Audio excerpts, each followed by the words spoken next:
கிறிஸ்துவுக்குள் பிரியமானவர்களே, வசன தீபம் என்கிற இந்த நிகழ்ச்சியின் மூலமாக நாம் தியானிக்கப் போகிற வேத வசனத்தை வாசிப்போம்.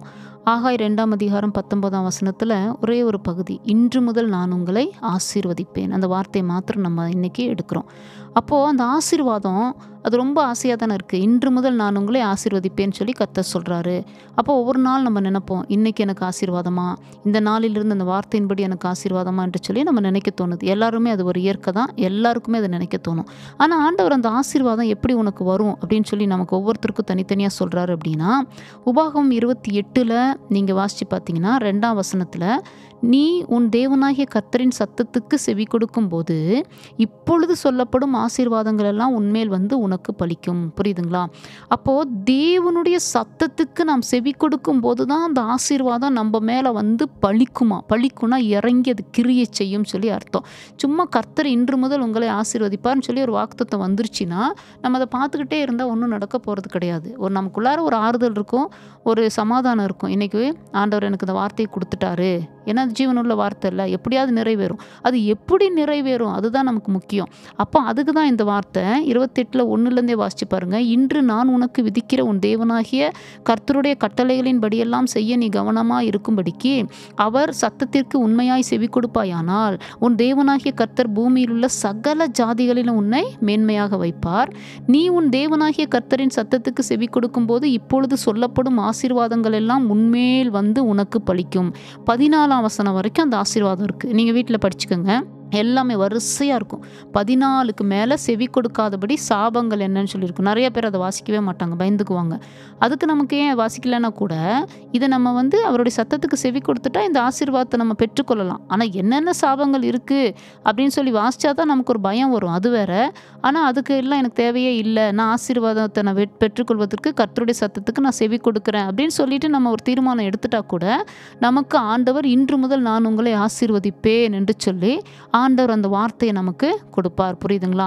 ஆபிரகாம் கீழ்ப்படிந்ததுனால தான், தேவனுடைய சத்தத்துக்கு கீழ்ப்படிந்ததுனால தான் ஆண்டவருடைய வார்த்தை வருது, நான் உன்னை ஆசீர்வதித்து உன் பேரை பெருமைப்படுத்துவேன், நீ ஆசீர்வாதமாக இருப்பாய். புரியுதுங்களா? வரிசையாக அந்த வார்த்தைகள் வந்துட்டே இருக்கும், ஆசீர்வாதத்துக்குரிய வார்த்தைகள். அப்படியே ஒவ்வொரு காரியமும் கர்த்தர் இந்த வேதத்தில் நிறைய பேர் ஆசீர்வதித்த விதத்தை பார்த்தீங்கன்னா அவருடைய சொல்லுக்கு கீழ்ப்படிந்தவர்களாக இருப்பாங்க. புரியுதுங்களா? இப்போது எபிரேயரில் கூட நம்ம 6:14 வாசிக்கிறோம், நான் உன்னை ஆசீர்வதிக்கவே ஆசீர்வதித்து உன்னை பெருகவே பெருக பண்ணுவேன். அப்போது எப்போவுமே ஒரு ஆசீர்வாதம் நமக்கு வர்றதுக்கு முன்னாடி சில நிபந்தனைகள் கண்டிப்பாக இருக்கும். அந்த நிபந்தனைகளின் படி நம்ம நடக்கும்போது மாத்திரம்தான் அந்த ஆசீர்வாதத்தை நம்ம என்ன செய்யுமா பெற்றுக்கொள்ள முடியும். ஏன்னா சாதாரண ஒரு ஆசீர்வாதம் வந்துடாது, ஒரு பிளெஸ்ஸிங் சும்மா சாதாரணமாக வந்துடாது. பிளெஸ் பண்ணுங்க, என்னை ஆசீர்வதிங்க அப்படின்னு சொல்லி நம்ம நிறைய பேர் நமக்கு மூத்த ஊழியக்காரர்கள்ட்ட சொல்லுவோம், என்னை பிளெஸ் பண்ணுங்க அப்படின்னு சொல்லுவோம், என்னை ஆசீர்வதிங்கன்னு சொல்லுவோம். ஆனால் அதுக்கு சில கிரயங்கள் நம்ம வந்து செய்தாகணும். அப்போ தான் அந்த ஆசீர்வாதம், சொல்லப்படுகிற ஆசீர்வாதம் நம்ம மேலே வந்து அது பலிக்க ஆரம்பிக்கும். புரியுதுங்களா? அதனால ஆண்டவர் ஒருத்தர் ஆசீர்வதிக்க விரும்பினா நம்ம என்ன செய்யணும் அப்படின்னா, முதலாவது தேவனுடைய சத்தத்துக்கு கீழ்ப்படிய வேண்டும், செவி கொடுக்க வேண்டும், அவர் சொல்லுக்கு கீழ்ப்படிய வேண்டும். ஆபிரகாம் தேவனுடைய சொல்லுக்கு கீழ்ப்படிந்ததுனால அவ்வளோ பெரிய ஆசீர்வாதம் கடந்து வந்துச்சு, சாதாரணமான காரியம் அல்ல.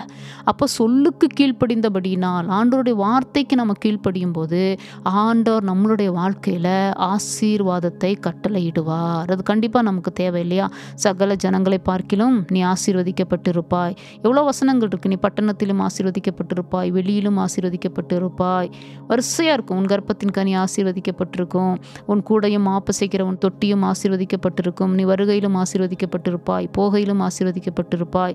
இதெல்லாம் வரிசையாக ஆசீர்வாதமே ஆண்டவருடைய வார்த்தை வந்துட்டே இருக்கும். அப்போ இத்தனை ஆசீர்வாதத்தை நம்ம பெற்றுக்கொள்வதற்கு நாம் செய்கிற ஒரே ஒரு காரியம், கர்த்தருடைய சத்தத்துக்கு நாம் செவி கொடுக்க வேண்டும். புரியுதுங்களா?